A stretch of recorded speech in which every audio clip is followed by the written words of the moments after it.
oyo guy ali ku social media ku YouTube okwo oyo guy of course akoledde ku media houses nyingi nnyo ne wano ku Terefayina yakolerawo ko before neri ku NTV yakolerayo ko before naye n'ateekawo TV eyo naye TV eyo ebadde etyoboola abantu yali eyogerera abantu so ayina byagenda n'ayogera kalebule ku amyuka IGP wa Uganda IGG omukyalo oyo n'amusuuwinga ayina live gye yakola nga ayogeza authority ng'ayogezeza ddala authority nti baamuwa ekyojamemero b'enguzi ya miliyoni 2 n'asirikira ensonga ze ne batwala ekitoogo ekyali ekinene kwegamba ebimu ku ebyo kati olunaku lwaleero bamuguddeko emisango emirala 9 kaakati 23 omwezi guno officially omusango gugenda atandika owulirwa state evuddeyo n'eraga nti obujulizi banoonyereza bye beetaaga kaakati bagenda kuwulira musango but you see what I've noticed is bw'oba tonnayingira mu kaguli ako oba n'amawaggali naye kasita bakutuuzaayo it is a different script story so abakozesa emitimbagano abaana ne muvuma mubeere cautious nga muwalabula abantu mubavuma with no evidence and stuff like that kuba ndabye amaziga nga gajula kuyita mu Ssaava and it's not the best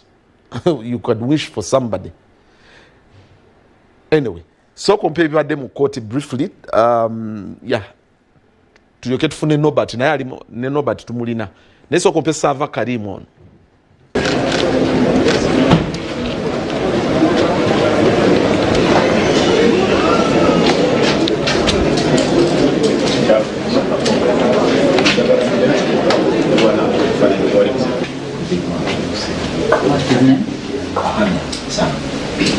What's the name of your council? Ahania.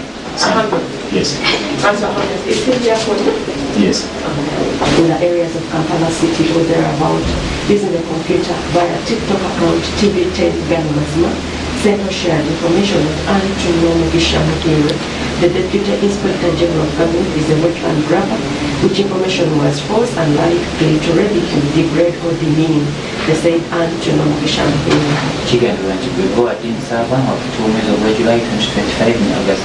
2025 mu bitundu ebya Kampala n'emiriraano ng'okozesa omutimbagano lwa akawunti ya TikTok TV10 Gambuuze osaasaanya obubaka nti Atuuyana bunayamyuka kaliso wa gavumenti nti mubbi wa ntobazi era nga obubaka buno si butuufu nga ekigendererwa kyabwe kyali wali ogenderedde okutatanya ekitiibwa ky'omukyala Atuuyana. Do you understand this fact? Then on your director Ombudsman Affairs mu ofisi ya kaliso wa gavumenti yafunye obukadde 2 ku lw'omukyala Atuuyana omukyala yamyuka kaliso wa gavumenti okusobola obutaggalawo projekiti y'okuzimba oluguudo ekitali kituufu. Do you understand this fact?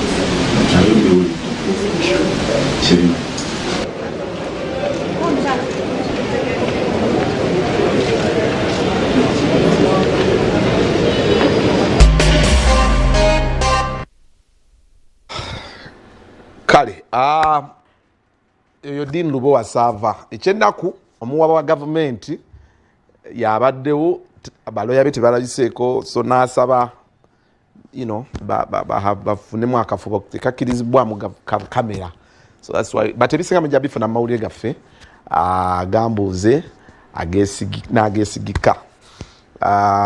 kakati